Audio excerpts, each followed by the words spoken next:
গণমাধ্যম ও বিচার বিভাগের স্বাধীনতা চায় জামায়াত। নতুন সরকার দায়িত্ব নেয়ার পর যেসব গণমাধ্যম কর্মীদের চাকরিচ্যুত করা হয়েছে সেটা স্বাধীন গণমাধ্যমের উপর নগ্ন হস্তক্ষেপ বলে মন্তব্য করেছেন জামায়াতের আমির ডাক্তার শফিকুর রহমান।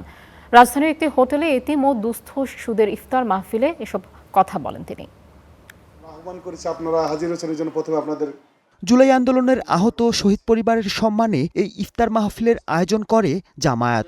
অনুষ্ঠানে অংশ নেন আহত জুলাই যোদ্ধা ও শহীদ পরিবারের স্বজনরা।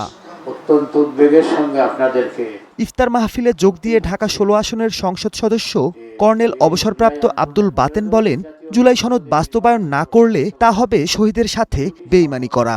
যদি জুলাই আন্দোলনের প্রতি, জুলাই শহীদদের প্রতি, জুলাই সনদের প্রতি শেষ পর্যন্ত যদি বৃদ্ধাঙ্গুলি দেখানো হয়, তাহলে আমরা আবার পথে নামতে বাধ্য হব।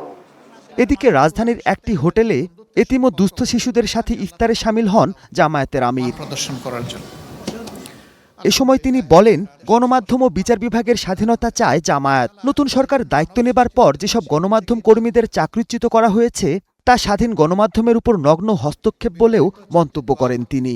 যারা এটা করেছেন তাদের প্রতি আমাদের বিনয়ী অনুরোধ, আপনারা এখান থেকে ফিরে আসুন। যারা যেখানে ছিল তাদেরকে পুনর্বহাল করুন।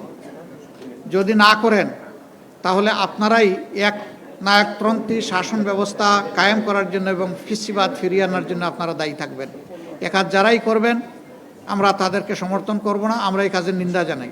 অনুষ্ঠানে তিনি জানান, সংসদে শক্তিশালী বিরোধী দলের ভূমিকায় থাকবে তার দল। আপনাদের পাশে থেকে আপনাদেরকে সর্বাত্মক সহযোগিতা করতে চাই। Mahmudul Hasan, star news, Dhaka.